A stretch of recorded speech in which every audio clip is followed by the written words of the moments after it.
I've always been fascinated with Jesus in terms of Jesus' approach to life on the street. He was able to take theology and actually make it work in like Monday through Thursday, kind of stuff. It wasn't just a temple idea, right? And so you see him in the Gospels hitting people in very real ways. Like he often went right to the point of their problem. And sometimes even felt like brutally honest about things, like very stupid calm. honest. It takes you back by surprise. Yeah, and this week I'm going to be preaching on how did Jesus handle possessions. And he went to this rich young ruler and he dealt with him different than he did anybody else. But he knew what the guy's hang up was. So with this bleeding woman, there's if you maybe haven't heard this sermon, and you can get that on our sermon feeder, which is on ClearView.org, or you can listen to it on Podcast, iOS Store, Spotify, anything like that. But if you haven't listened to it, it's about the bleeding woman who sneaks up. There's a story, if you're not familiar with it, there's a story where this woman had an issue where menstrually she was bleeding for 12 years, which that meant that she couldn't go to church, if you will, if one call it that. She wasn't allowed. She was basically a scarlet letter. If you ever read scarlet letter, she had scarlet letter. She wasn't allowed to anybody get near. And so she sneaks up behind Jesus and she grabs his prayer shawl, and actually the corner of his prayer shawl, which is the place of authority. And when she grabbed that place of authority, she was intentionally grabbing onto the royal priesthood. And it was her way. When Jesus said, "Power went out from me," he tells her, "Your faith has made you well." Which, if you backcast, it tells us she knew exactly when she grabbed the royal cord. It was her way of saying, "I believe." And that's where the jolt hit her and him. Yeah. And so I think for years I really didn't understand what this woman was risking. Yeah. She was told by the preachers of the world, "Don't leave your house." She wouldn't have been able to have sex with her husband. She was off limits. She was unclean, right? She was unclean. She was unfit for every form of life.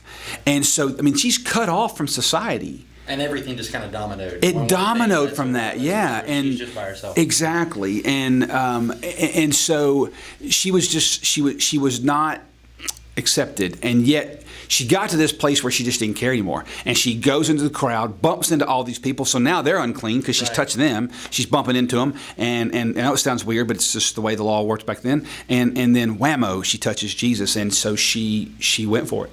Yeah. Just got to a point of desperation, as we would say, just kind of this, like, I don't even care anymore. She got past the shame. So, yeah. And the comment I made in that was, you can find freedom, but you're going to have to exchange your image for his image. Yeah. Because what shame, all of us have shame, and it may not be like this huge, like I was a prostitute, or I was an embezzler, or I was a really great cocaine dealer, in my past.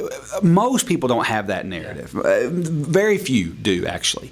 But everybody has insecurities. Everybody has things that they go, "I just don't want the world to know about this." Because if they know, I'm in trouble. Yeah. And so the point is, image preservation. We want to put on our best and look our best, and there's anything wrong with that. It's just that let's get to when you get to do what Graham and I do for a living, you realize every person in the restaurant today where we're going to eat lunch has stuff in there. Yep. And the faster you come to terms with that, the faster freedom comes. Yeah, you mentioned that word exchange quite a bit in Sunday, and then you just said it right there. Mm-hmm. This idea of giving up, how you said it, our image for his image. Mm-hmm. So kind of walk me through a little bit of kind of the practical steps towards that. What does it look like to give up, to surrender my image? Mm-hmm. That's a kind of a unique phrasing. So what does that look like for us? So it means that Jesus talked so often about dying to yourself. Whoever wants to lose his life will find it. And so you coming to the end of yourself. The gospel's not me and Jesus. It's Jesus. Yeah. And so I have to, there's a death, a burial, and a resurrection of Jason. Mm-hmm. And so the exchange happens. I'll tell you where I first learned this. I first learned it dealing with people in addiction. Most people that have never had a family member or if they've never been close to addiction, it's really easy from a natural place, Graham, to say, Graham, just quit drinking. Right. If that's your addiction. Or just stop doing methamphetamines, or stop with oxycodone. Just stop it. The fact that you would say that reveals that you don't understand why they do it. Most addicts don't party. They're self-medicating. They're numbing pain. There's something else. So as long as they can function in their job and function in their marriage and function in life, as long as they can kind of balance it out on the teeter-totter, they're going to keep doing it. Right. But what I notice with dealing especially with people in addiction is something's got to swing, or let's say severe depression. They finally get sick and tired of being sick and tired, and when that pendulum shifts and that addiction or that depression or that anxiety or that anything, when it finally begins to harass their life so much, they'll exchange this dysfunction to start moving toward life. Yeah, Ken Whitten said something like, until your pain becomes greater than your fear of change, you'll never change. Totally. And I think that's kind of, it's speaking to that end, that you have to get to a point where you have just decided, because I think for us the mentality sometimes is, living in the shadows, living in the darkness, repressing my pain. Keep it under here. Is somehow better than freedom. Sure. It's at least less risky. You know what I mean? Yeah. And so you made a comment in your message on Sunday, and you said this, and I was listening back to it, and I was like, dang, that's good. And then it just kind of, you trailed off into something else, and I never really got the full grasp of it. You said shadows are really just cozy prisons. What does that mean? Help me understand a little bit of what you mean by that. Yeah, so surgery's always done in the light. It's never done in the dark. If I have my gallbladder or my kidney worked on, I want every light in the room on. Right. And I actually would like the surgeon to have a headlamp. Right. And I wouldn't mind somebody standing over him with a flashlight. Yeah, exactly. Just to make sure they can see everything, right? And so what we do, though, is I quoted in that sermon a song from Stephen Curtis Chapman back in my college days. The Lord, and He still does, but the Lord, the Lord just. This is going to sound unique, or maybe I don't know. I've never thought of it this way till just now. But I think my early discipleship formation was in many ways through music. The Lord used lyrics from Christians to help change my mind about stuff. And so not like the Eagles or anything. No, Tequila Sunrise really ain't going to get you there. But I remember I used to devour Christian music because I didn't know anything about Christianity, and I would consume it. And I remember Stephen Curtis Chapman in a song called "Miracle of Mercy." He said, "If the truth was known and a light was shown on every hidden part of my soul, most would turn away, shake their head, and say, 'He still has such a long way to go.' If the walls could speak of the times I've been weak, when everybody thought I was strong, could I show my face if it weren't for the grace of the one who's known the truth all along?" If the walls could speak, they'd say, the only hope is the grace of Jesus. And it's way different than Saddle Up Your Horses. It's way different than Saddle Up Your Horse. Although that was one of our first dates for Michelle and I, The Great Adventure. One of our first dates. But I would say that we think that somehow, if people really knew the real Jason, they wouldn't approve. And you know what? They probably wouldn't. And that's okay. Yeah. Because if I'm going after the approval of Graham, I can miss the approval of God. But if I'm going after the approval of God, I may get the approval of Graham. But here's the thing I'm working on really hard in my life, like right now, at age 47. What I'm working on right now is and I'm using metaphorically, of course, but I don't need Graham to love me. Yeah. It'd be nice if he did, but I don't have to have it.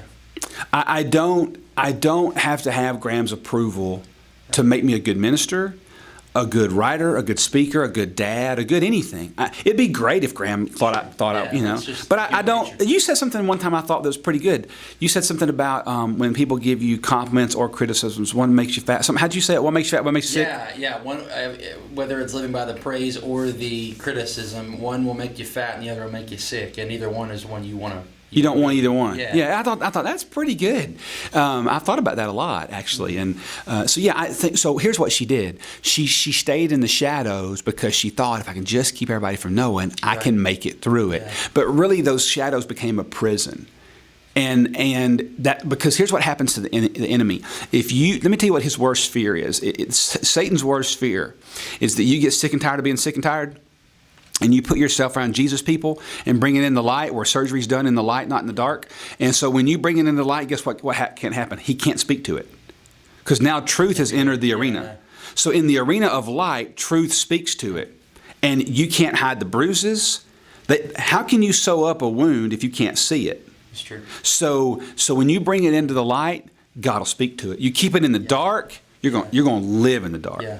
It's we have a mutual friend in Steve Pettit who calls these moments holy options, and I think that's so great to think about. She realized she had a holy option. She's like, somewhere to take the 100%, the frustration, the pain, the shame. But she had to get to that place where she didn't care anymore. Yeah, and that's the big place. So you said it this way: for the first time, this woman in Luke chapter 8, she encountered someone who could erase both the pain and the shame. You mentioned kind of the backstory that she had spent all of her money. The Bible says all of her money. Yeah, to all doctors. Of her so much time trying to find someone who could bring remedy, who could fix it. Yeah. But she then found somebody, or at least in her faith believed there was someone standing right in front of her, or at least within the room, who could deal with her pain and her shame. Talk about how that encounter looks for us, how Jesus is able to do that for us in both of those worlds. The pain that causes it, because the pain's real, is the after effect of the pain. Yeah, the pain's real, and the shame is too. Yeah.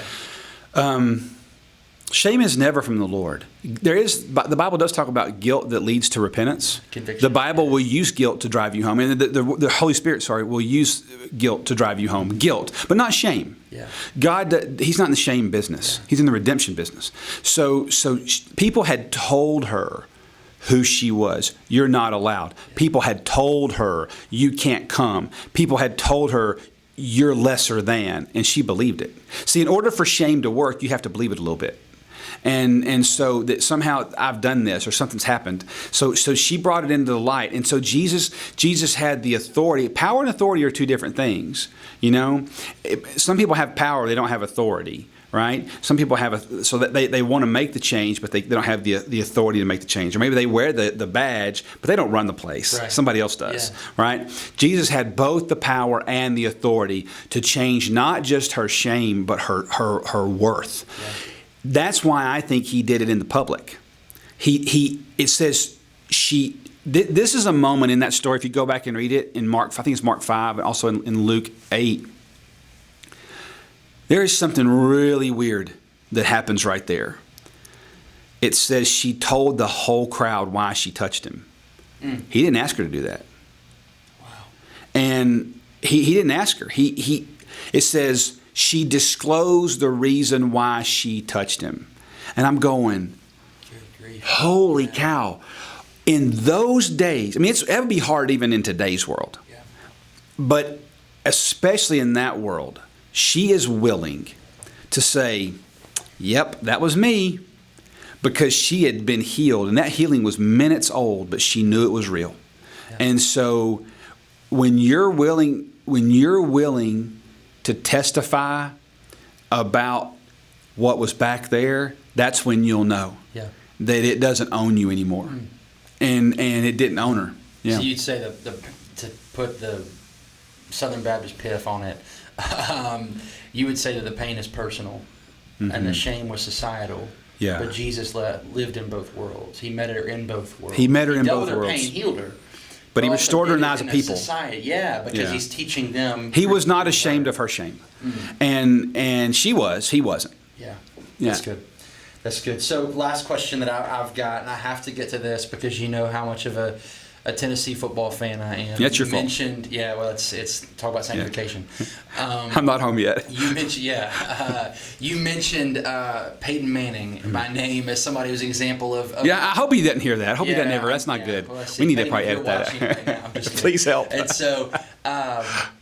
Anyway, you mentioned that, but it wasn't really to speak negatively of Peyton Manning. He was just an example of somebody who, you talked about when he was his team could be up 30 points as they usually were because he's awesome, and but he would never let the backup quarterback in. He was so determined. I'm not going to even give anybody else an opportunity. And so you said that probably comes from a place in our hearts as we relate to that. Of what if they find out that either A, I don't have it all together, or maybe B, someone else can do this too. This insecurity that kind of breeds up into us. What are some thoughts you have on that? Some practical steps to recover from the idea that it's performance-based acceptance. It's making sure that I've got everything, all my T's crossed and I's dotted. How do we find freedom from that? Yeah, because let's take Tom Brady. Drew Brees goes down. And not Drew Brees. What am I saying? I'm locked on the. Come on. I can see his face. Anyway, he was the quarterback for Bledsoe. Yeah. Drew Bledsoe. Wrong Drew. Sorry. Bledsoe goes down. Brady steps up, and Brady told one of his friends on the team, "Hey, you're doing a great job until Drew gets back." He said, "Drew's never coming back." He told him. He's never coming back. Yeah. I'm going to see. I mean, it was. This is my job now. And Bledsoe was an amazing quarterback. And Brady was right. But Bledsoe was amazing. Yeah. And my point in the Peyton Manning illustration was just that, and it was off the cuff, but I was like, he was known not to let other quarterbacks. You know why? I don't blame him, because the talent level is so deep. You just can't take that risk. And so anybody in their right mind would do exactly what Peyton Manning did. Right. But in the real world, outside of the NFL, CEOs are afraid to walk. When I was growing up, and I was in my, I was 8, 9, 10 years old, there was commercials coming out all the time about deodorant, and it said, "Never let them see you sweat." Yeah. Well, that's great. The downside is we all know you sweat. Right. There's no way around it. And so the greatest fear that I have, if I do have a fear, and I probably got more than I'm willing to admit, but if I know of one I'm willing to admit, top of mind,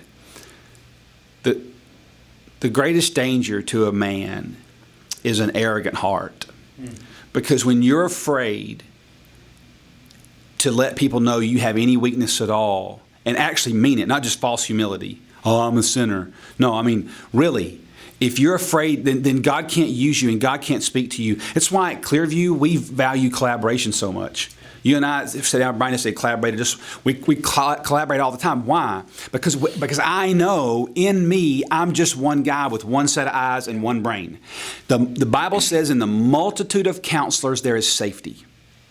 So what I think when if you're an executive or if you're a stay-at-home mom, if you're an accountant, if you're a student on a football team or a cheerleader, or if you're in band, you're constantly comparing yourself to somebody else. And I'm telling you, if social media is great, but if there's one thing that social media has done, it has taught us to look at other people's highlight reel or their best moment and go, "Gosh, don't they have a great life?" And it is the biggest facade. Social media is fine. Post it all day long. Just don't believe that their life is all that. Yeah. But we do it. Preachers do it. We measure our preaching against great preachers. We always, it's fascinating to me how much the comparison trap permeates every level of life. And so the faster we can come to grips with, Jesus said, "My burden is light and my yoke is easy." Dallas Willard calls it the easy yoke. The faster we come to that, the faster I don't need to portray that I know what to do and that I have all the answers. Yeah. Because when you do that, you shut yourself off. Yeah. Yeah, there's somebody that said one time, and I'm going to butcher this, but he said, the greatest threat to your spiritual growth is self-awareness. And he didn't mean knowing yourself, but you see back, you mentioned it, I think, in your message on Sunday, when the initial fall happened, they saw that they were naked. And that was the result of sin. They hid. They went to the shadows. But it's because they began to see themselves as preeminent, as primary. Their eyes were no longer on the communion with God; it was on myself. And it's, I mean it when I tell guests all the time from the stage, "Hey, thanks for coming to ClearView today. If you're wondering what if this church has problems, why don't you meet me after the service, and I'll tell you where they're at. I'll tell you where I know where they're at. I work a lot of hours at this place. I'll introduce you to, I'll let you go through me, and then you can see my menu. I mean, it's very real. I'm not being funny. It's very real." That's good. Well, man, that's all the time we have for today. So thanks for watching, for listening, however you're getting. Peyton Manning, we love you. Loved your series, by the way, on ESPN. ESPN Plus about the 100 years of football. Watched every one of them twice. No kidding. If you join us live, we'll be back next Thursday at noon. If you're catching us via podcast, thanks for listening. Jason, anything else you want to add? I would just say to remember, I guarantee you there's somebody in your life that's had, it might, even if it's not you, there's somebody that has an identity issue. They have a hang up. They have a secret thing they struggle with, and you know it. You don't often think of yourself as being a missionary, like being a missionary for Jesus. You think about going to somewhere in Kazakhstan, which is great, go to Kazakhstan, but you don't often think of the share button. Yeah. You don't often think of, I'm going to send that email to Julie because she deals with that. Or you know what, my buddy Ryan, man, he's got an issue right there. I want him to hear this and to help him freed up. So be a missionary, man. Share it, and you'd be stunned at how far that'll go. Yeah, you said next week how Jesus handles possessions. Yeah. So tune in, and we'll see you soon.